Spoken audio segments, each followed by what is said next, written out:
All right, let's get right into it. There's a massive new loan that's promising a greener, more prosperous future for the state of Meghalaya. We're talking millions and millions of dollars poured into ecotourism. But, behind those big flashy numbers, a really serious debate is starting to heat up. And that question right there, that's the heart of what we're digging into today. It's a really powerful question, and it's being asked by critics who are looking at this whole deal with a lot of skepticism. Is this whole thing a lifeline, or is it a liability? So let's start with the big number itself, 77 million US dollars. I mean, that's a figure that definitely gets your attention, right? It promises some pretty huge changes. But what does a number that big actually mean? Let's break it down. Okay, so the money is coming from the Asian Development Bank. In local currency, that's about 688 crore rupees. So yeah, this isn't just some small side project. We're talking about a major financial commitment for the state. So what is all this money supposed to do? What's the plan?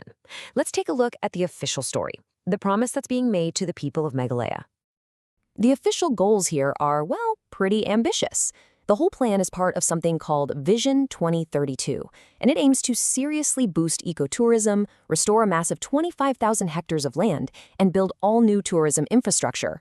On paper, it sounds fantastic, right? A greener, richer future. But as we all know, every story has at least two sides. So now let's flip the coin and look at the other perspective, where that promise of ecotourism starts to look a lot more like the threat of eco-debt. And wow, this slide just lays out the divide perfectly. What the government is calling ecotourism, critics are calling eco-debt. What's pitched as a sustainable livelihood is being questioned as speculative returns. And the noble idea of environmental protection gets reframed as mortgaging our forests. It's two completely different ways of looking at the very same loan. This quote from one of the source articles just cuts right to the chase, doesn't it? It highlights that core financial anxiety. We're taking on this huge debt for a project that, well, might not even be able to pay for itself. The returns are far from a sure thing. Now, this skepticism isn't just coming out of nowhere. Critics are pointing to existing tourism projects that are already struggling to perform, and they're also raising a huge financial red flag.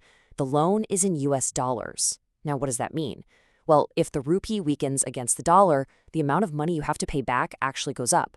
And guess who gets stuck with that bill? Yep, future generations. So to really understand the risk here, we have to do what you always do. We have to follow the money. It's time to ask a very simple question. Where is all this cash actually going? Okay, so the project is built around this kind of fancy-sounding concept, performance-based payments for ecosystem services. In simple terms, the idea is that you pay for results, like if an area is successfully reforested. Sounds good in theory, right? The problem is, sources suggest these models are notoriously tricky to get right, and in the real world, they often just fail. And that brings us to the real-world, rubber-meets-the-road question. How much of this $77 million is going to be spent on soft things, consultants, reports, meetings, versus hard assets, like actual infrastructure that can bring in revenue? And here's the suspicion that's being voiced by the critics. Is this whole project genuinely about protecting the environment and helping local communities?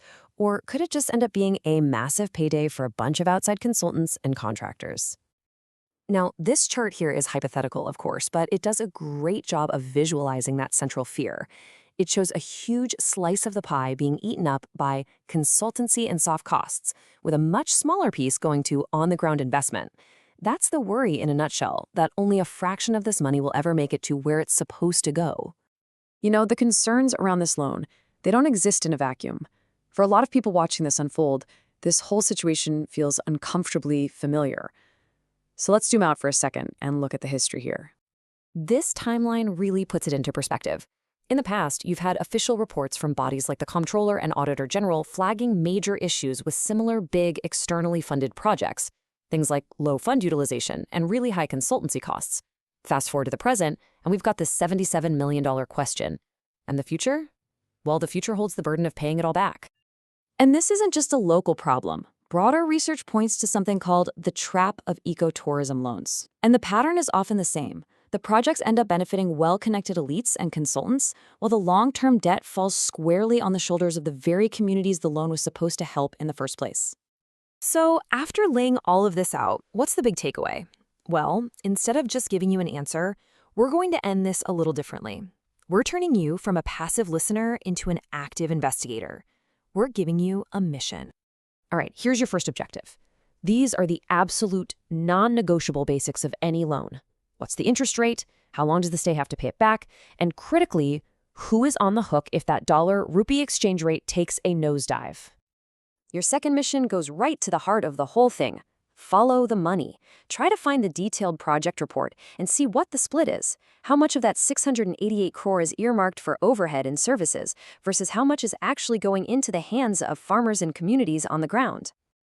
And finally, your third mission, and this might be the most fundamental question of all.